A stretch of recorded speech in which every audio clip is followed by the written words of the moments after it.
Buenas tardes, queridos estudiantes. Vamos a proceder en la primera parte de esta sesión a terminar algunas ideas que están faltando sobre los derechos humanos. Y espero que no me cope todos los minutos que me restan y si me queda un poco de tiempo, pasaré a una nueva temática. Entonces, veamos unas últimas ideas sobre los derechos humanos.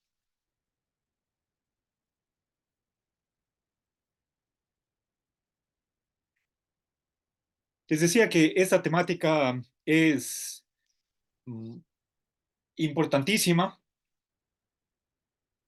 es muy popular y quedan todavía algunas ideas que necesito aclarar para poder completar esta visión filosófica de lo que son los derechos humanos. A ver, estaba haciendo una doble distinción o clasificación.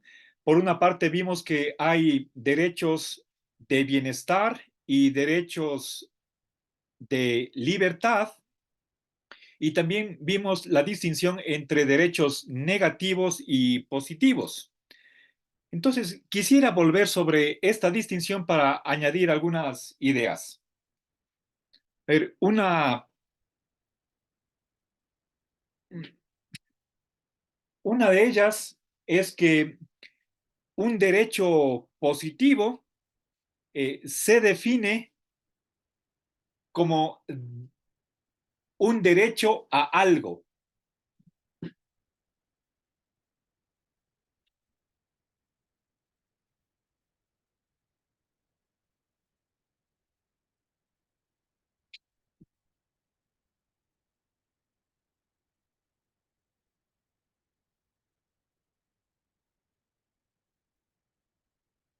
¿Sí?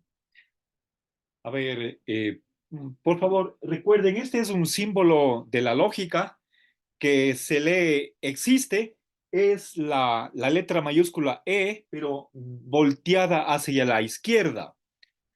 Entonces, un derecho positivo, por definición, es lo mismo que un derecho a que exista algo que le tienen que dar al portador. ¿Sí? Entonces, esto en lógica se llama el cuantificador existencial. Se está afirmando la existencia, pero es una existencia indeterminada de algo. ¿Sí? Derechos positivos son,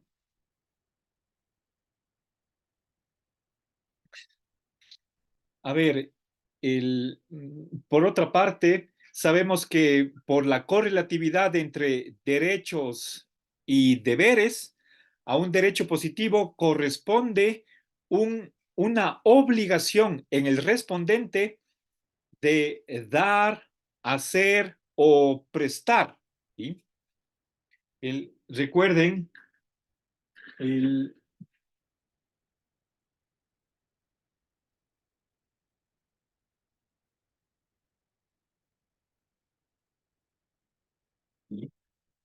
si un sujeto tiene derecho positivo a algo, entonces el respondente tiene una obligación positiva con respecto al titular de los derechos. ¿Sí?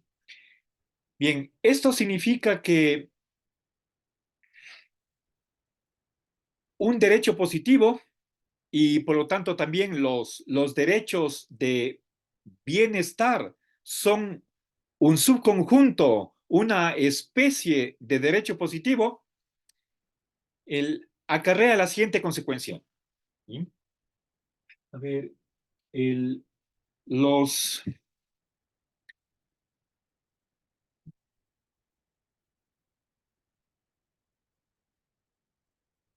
un derecho de bienestar está exigiendo o requiriendo la existencia de recursos que posibiliten que exista este objeto, un bien o servicio al que tiene derecho el sujeto, el titular del derecho. Por ejemplo, pensemos en el derecho a la vivienda. Es un derecho positivo, por lo tanto, ese derecho está demandando, ¿sí?, que exista una vivienda o que pueda existir esa vivienda a la que debe poder acceder el titular de ese derecho.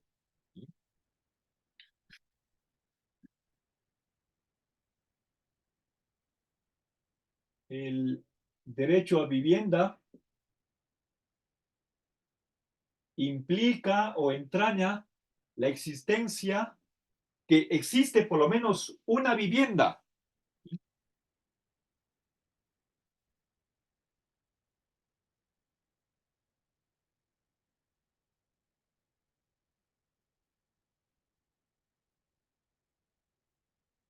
a la que el titular del derecho debe tener acceso. Si es que, y la consecuencia de esto es que al no existir esta vivienda que pueda ocupar, que pueda usar una persona, entonces no existe ese derecho a la vivienda. ¿Sí? Eso por una relación lógica. ¿Sí?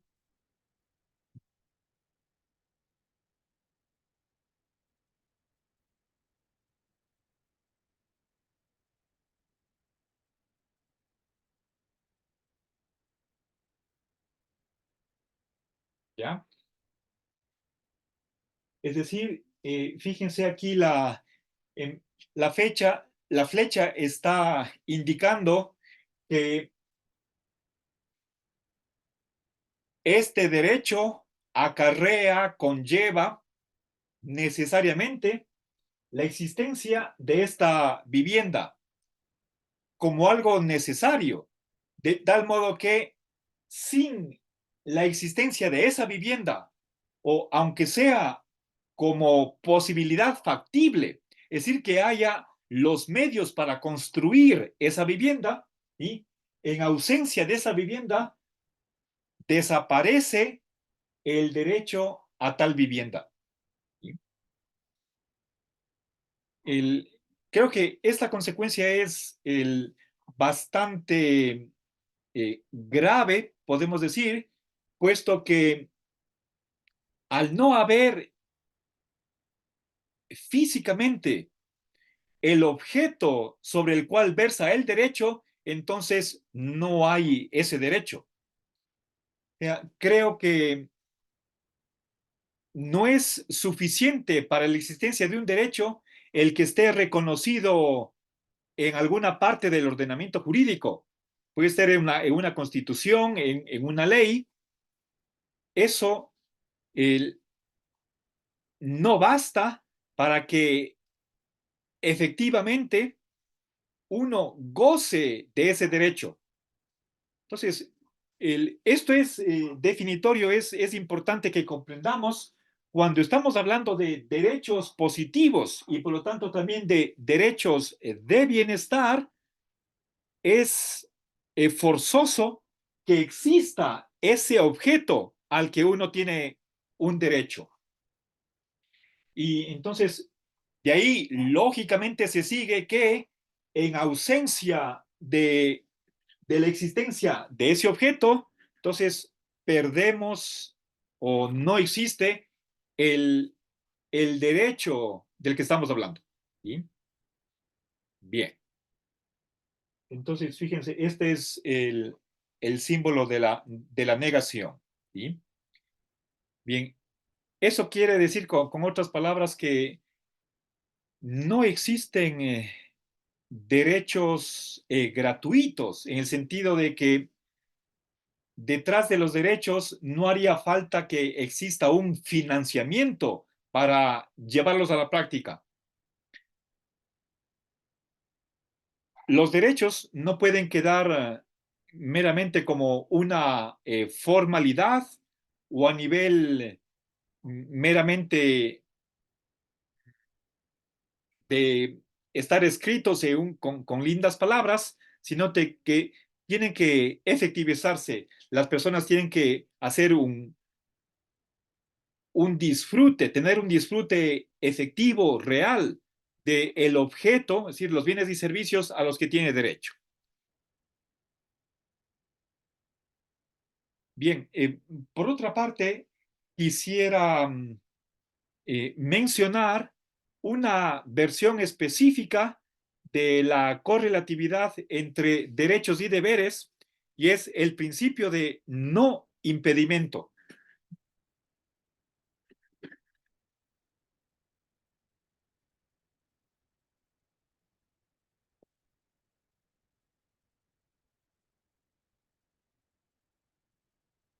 Bien, este principio es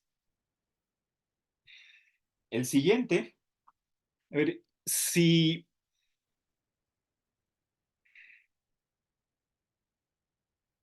un titular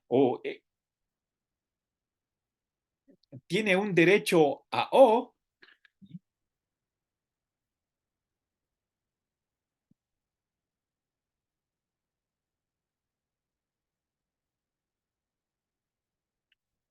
entonces el respondente tiene la siguiente obligación.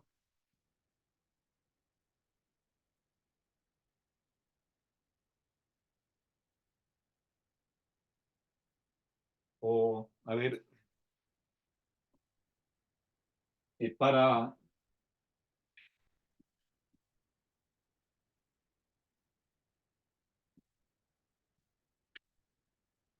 si, si un sujeto tiene derecho a un objeto, entonces es obligatorio que el respondente no obstaculice el acceso de ese a ese objeto.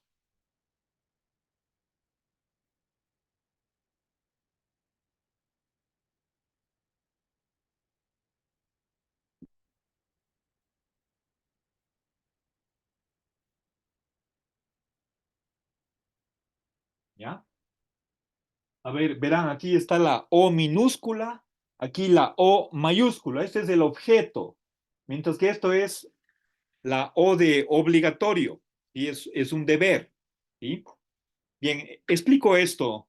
Recuerden, por una parte tenemos un derecho aquí, derecho de un titular del sujeto, y por otra parte una obligación. Y aquí está la correlatividad. A un derecho corresponde una obligación. ¿Sí? Pero fíjense, es una obligación negativa de no impedir, de no poner barreras para que efectivamente este sujeto goce, ¿ya? Acceda al objeto al que tiene derecho. ¿Sí? A ver, un ejemplo sencillo de entender sería el siguiente. Supongamos hay un acuerdo entre el dueño de casa y un inquilino que pasa a arrendar un piso o un cuarto y hay un contrato que obliga a ambas partes. ¿Sí? Entonces, el, por una parte, el dueño de casa se compromete a entregar el piso o la habitación para que la ocupe el inquilino y este a su vez da una garantía, da una mensualidad de renta y debería pasar a usar ese departamento, esa vivienda.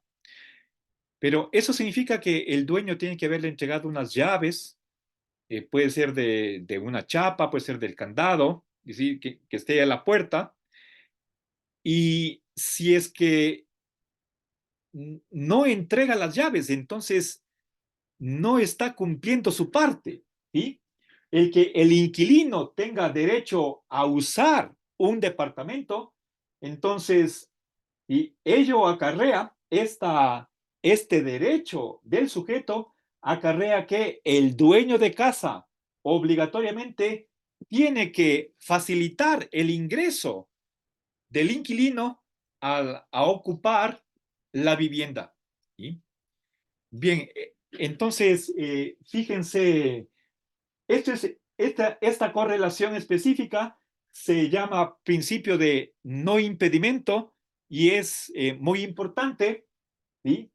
Recuerden aquí, la obligación es negativa. Si se da este derecho, entonces los demás, ¿sí?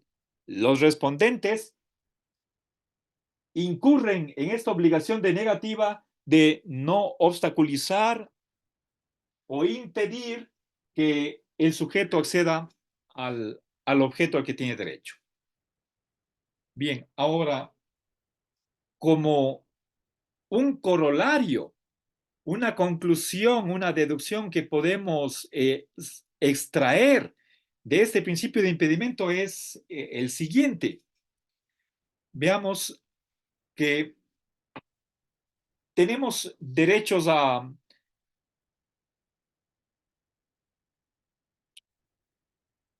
varios objetos que son requerimientos o necesidades de la vida misma.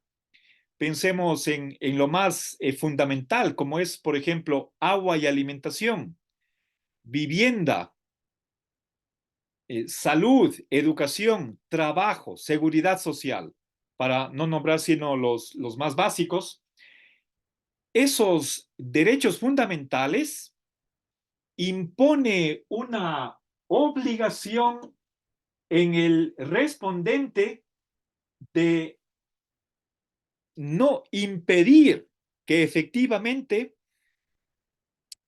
el titular acceda a esos derechos. ¿Sí? Y específicamente se puede decir que los derechos fundamentales pone límites en el uso que se puede hacer de la propiedad privada. Eh, a ver, derechos fundamentales acarrean de que el uso de la propiedad privada no impida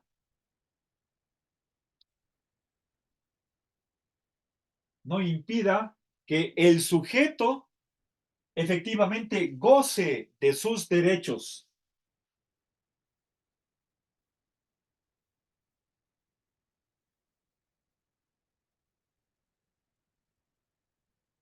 ¿Ya?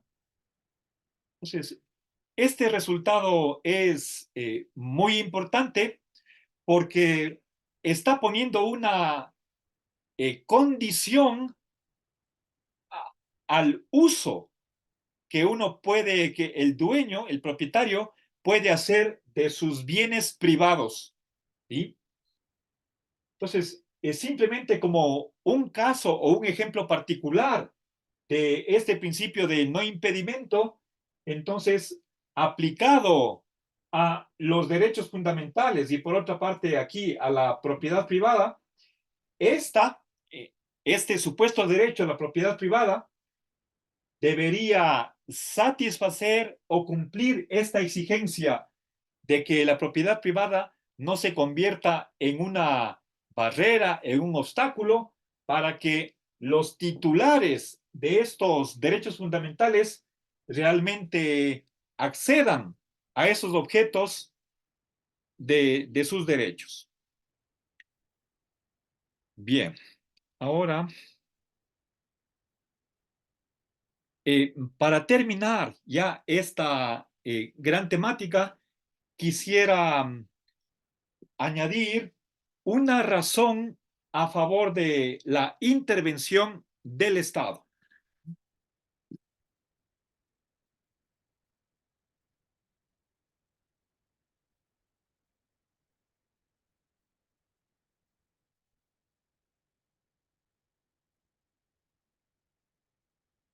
A ver,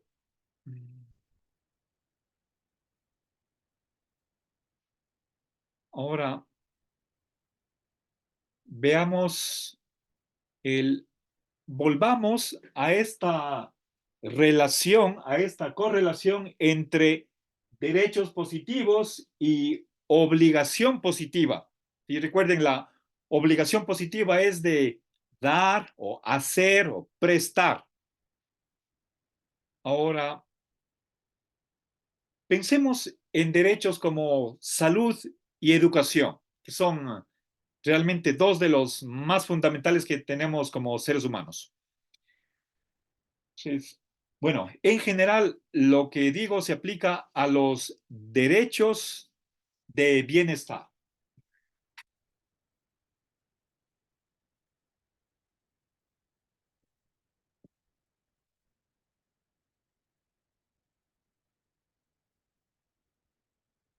Bien, estos derechos de bienestar, bueno, pongamos salud y educación para que quede constancia de qué estaba hablando.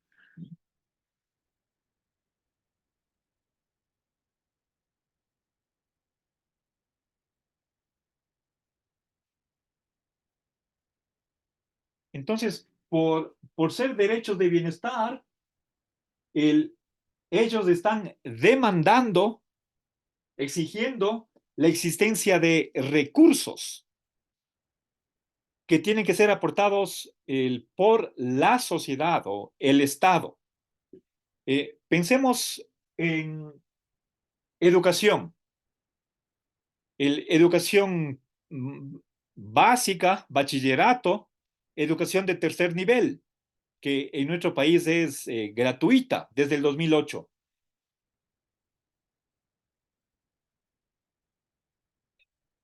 Ese derecho a la educación está exigiendo la existencia de una escuela, de un colegio, de una universidad a la que pueda acceder el, el niño, el joven.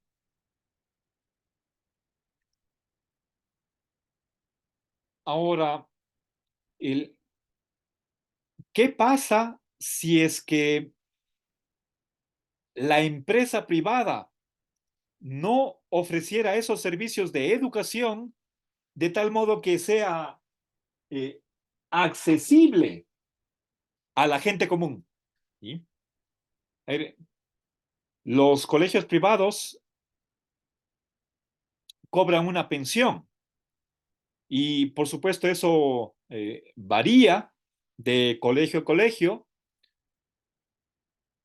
En unos colegios serán menos de $100, en otros más, puede costar cientos de dólares por mes, pero en el caso de que la empresa privada no proporcione estos servicios de salud y educación, pero de una manera que sean accesibles a la población en general, ¿sí? Entonces ahí pongamos esa condición. ¿Sí?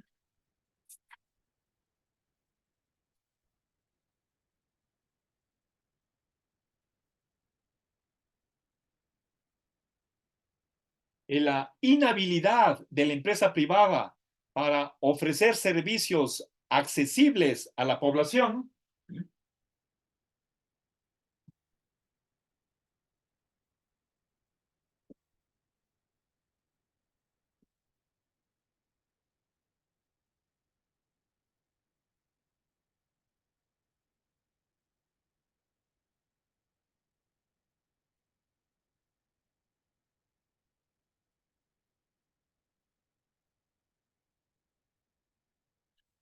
eh, piensen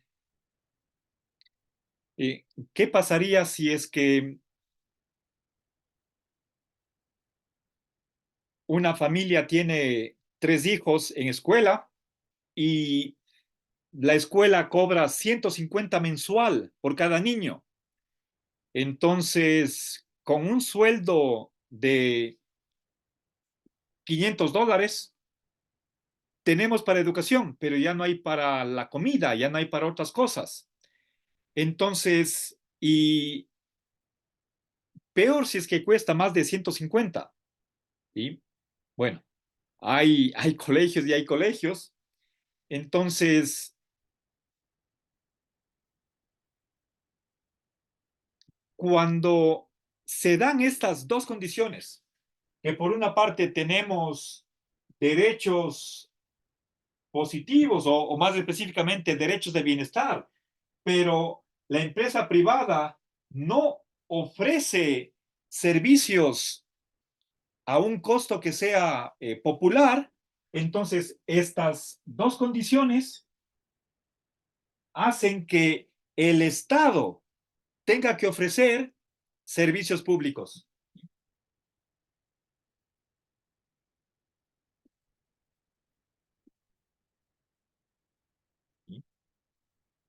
Y eso que vale para la educación también se aplica a la salud. Piensen si es que alguien está gravemente enfermo, se tiene que hospitalizar, pero ¿cuánto le cuesta una noche en el hospital? Simplemente por estar ocupando una cama. Y más si es que recibe las visitas del médico, tiene que hacerse exámenes. Entonces, pasar un día en el hospital puede ser cuestión de cientos de dólares. Y con el sueldo mínimo no alcanza para cubrir esos gastos. Entonces, esa es una razón y cuando concurren ambas circunstancias de que hay derechos de bienestar, pero los costos que se obtiene a través de la empresa privada son muy elevados, no están al alcance de una familia común y corriente, entonces, para que a esos derechos positivos se cumplan obligaciones positivas, entonces el Estado asume esa responsabilidad de ofrecer servicios que estén financiados por la colectividad, por la sociedad, y que podrían ser gratuitos, aunque tampoco sería mal que sean servicios pagados, pero de acuerdo a la capacidad que tenga cada familia. Bien, es decir, quien puede pagar, que pague, quien no puede, no lo hace, y eso puede ser una cuestión de grados, más o menos, un precio diferenciado según su capacidad de pago. Bien, entonces, el, esta es una razón para apoyar esta responsabilidad, esta función del Estado de ofrecer servicios públicos para que los derechos positivos y más en concreto los derechos de bienestar no queden insatisfechos. Bien. Entonces, creo que con estas ideas he acabado de mencionar las ideas principales de esta grandísima temática que son los derechos humanos. No sé si tal vez alguien tiene alguna pregunta o alguna crítica, algún comentario. ¿No? Entonces voy a terminar aquí la grabación de este video.